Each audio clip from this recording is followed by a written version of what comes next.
They stopped a wrong-way driver or they got off the highway themselves.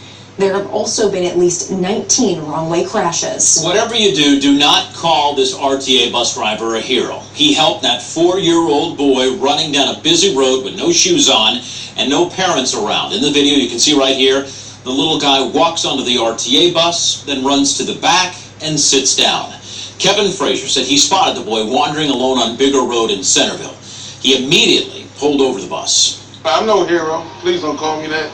I'm just a compassionate human being, but there was a whole bunch of compassionate people that day. Centerville police said a painter doing some work at the Woods of Centerville apartment complex left a gate open, and that's how the little guy got out. Well, new at 11, take a look at this video of drivers in Georgia pulled over on a highway in a real-life cash grab. All that paper you see flying through the air is money that blew out of an armored truck. Police said $175,000 ended up on the side of the highway, but only $200 was recovered. Police said people have turned in about $4,000. People who took the money and do not return it could face up to 20 years in prison. And this year's first tropical storm is heading toward the Gulf Coast. By this weekend, it could be a Category 2 hurricane. Louisiana's governor has already declared a state of emergency. Today, more than 6 inches of rain, as you can see here, and 15 more inches could fall this weekend, along with a surge of seawater. Rain has already flooded neighborhoods there in the French Quarter, as you could see. After Hurricane Katrina, most of the area's levees got a $14 billion retrofit, but some have settled and may not provide enough protection. Well, it just seems awfully early to already be talking about tropical storms. Well, it actually, hurricane season starts June 1st, so wow. We're actually getting into the peak hurricane season, which comes into August and early September. That's when we see most of our tropical development. And I'm actually going to show you what is going on with that storm in the Gulf in just a few moments. For us at home, though, we are dealing with a lot of rain. Temperatures are muggy and it is mild, and that is fueling those thunderstorms and that steady rain as it's starting to move on in. You'll notice across the far northeast, that's where we have that steady light to moderate rainfall, of which is falling in parts of Logan County, northwest of Bellefontaine towards Russell Point. A little bit of a heavier downpour down towards Quincy. Moderate to heavy rain steady right now from Wapakoneta through Anna down into Sydney. You can see even as far south as Piqua along US 36.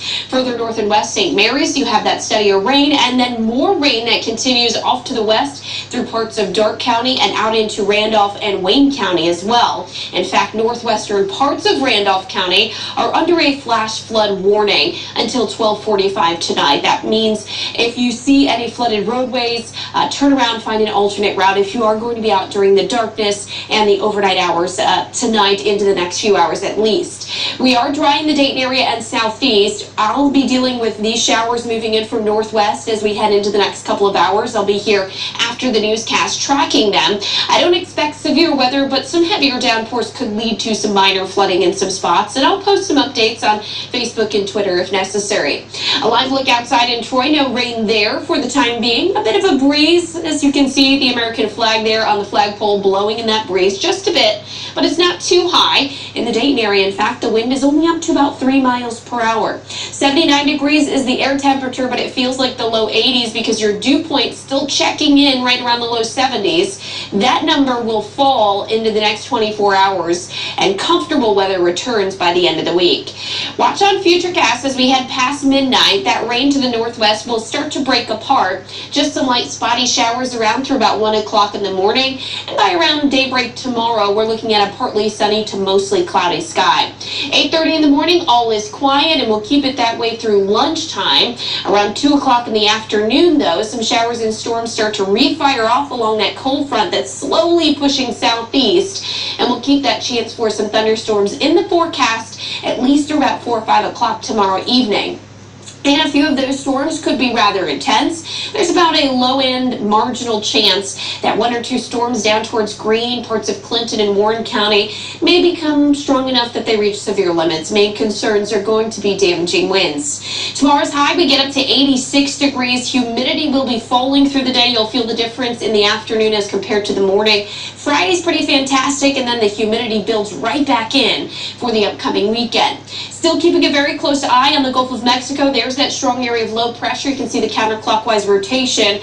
At this point, just considered a potential tropical cyclone, but likely to become a tropical storm in the next 12 to 24 hours, and perhaps may gain strength and be a Category 1 hurricane or just a high-end tropical storm as it makes landfall early this upcoming weekend. Storm surge threat could see anywhere between 3 to 6 feet above the ground, and also rainfall estimates as high as 12 to perhaps 18 inches of rain. We'll watch that and have updates on whio.com. 5-day forecast, we are dry for Friday and Saturday, a chance for a few afternoon storms Sunday and Monday.